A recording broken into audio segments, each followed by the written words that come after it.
In the year 1691, a Portuguese ship captain sailed into a city that shouldn't have existed. At least, not according to the maps of his time. He described streets as wide as the grandest avenues in Lisbon. He saw a city illuminated at night by giant torches. He saw a society so organized, so wealthy, and so massive that it rivaled the greatest capitals of Europe. This wasn't London, it wasn't Paris, it wasn't Rome. This was the city of Edo, the heart of the Benin Empire. Long before the first Europeans set foot here, the people of this land had completed a construction project 4 times longer than the Great Wall of China. And yet, if you look at a history book today, it's almost like it never happened. Today, we're uncovering the lost architecture of the walls of Benin. To understand the scale of Benin City, we have to look at its rival across the sea. In the 1300s, London was a labyrinth of narrow, muddy alleys, plagued by poor sanitation and unplanned chaos. But thousands of miles away, the Edo people were masters of fractal geometry. Benin City wasn't just built, it was mathematically engineered. The city was laid out in a series of perfect fractals, small house shapes, mirroring larger neighborhood shapes, which mirrored the city itself. It was one of the first examples of smart urban planning in human history. But it's what surrounded the city that truly defies belief. Known as the Ia, these were a vast network of walls and ditches. Construction began as early as the year 800. For 600 years, the Edo people moved an estimated 100 million cubic meters of earth. That is more material than was used to build the Great Pyramid of Giza. The total length? Over 16,000 kilometers. That is more than enough to wrap around the entire coast of Africa. Twice, inside these walls, sat the palace of the Oba, the king.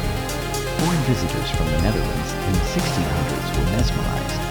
They described the palace as a city within a city, with enormous pillars covered in intricate bronze plaques.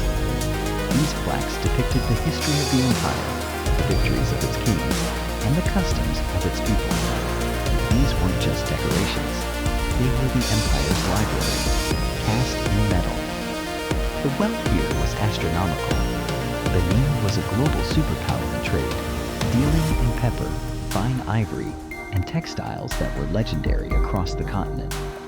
They traded with the Portuguese and the Dutch on equal terms, as partners in a global economy. They were masters of metallurgy, creating art so sophisticated that when Europeans first saw it centuries later, they falsely claimed it must have been built by ancient Greeks, because they simply could not believe it was African. One of the most shocking things for European travelers was the safety of the city. While European cities were dark and dangerous at night, the streets of Edo were lit by massive lamps, fueled by palm oil, placed high on posts along the main avenues. The city was divided into 11 sections, each managed by a specific guild. There were guilds for the famous Benin Bronzes, for ivory carving, and for weaving. It was a civilization of specialists. The mathematics used to build the city wasn't just for show. Modern researchers have found that the layout followed complex mathematical patterns that suggested a deep understanding of harmony and infinity. It was a philosophy etched into the very soil of West Africa. So, what happened? In 1897, the world changed forever for the Edo people. A British Punitive Expedition arrived. They didn't just come to trade, they came to conquer. The city was looted. Thousands of the sacred Benin Bronzes were stolen and shipped to museums in London and Berlin, where many remain to this very day. Finally, the great city of Edo was set ablaze. The fire lasted for days, and the great earthen walls, which had stood for 1,000 years, were left to be reclaimed by the jungle. History was buried, but it was not destroyed. But you cannot burn a legacy. Today, the world is finally waking up to the truth. The walls of Benin remain a testament to what Africa was and what it is. A continent of engineers, and kings. The next time someone tells you African history started with the arrival of Europeans, tell them about the walls that reached halfway around the world.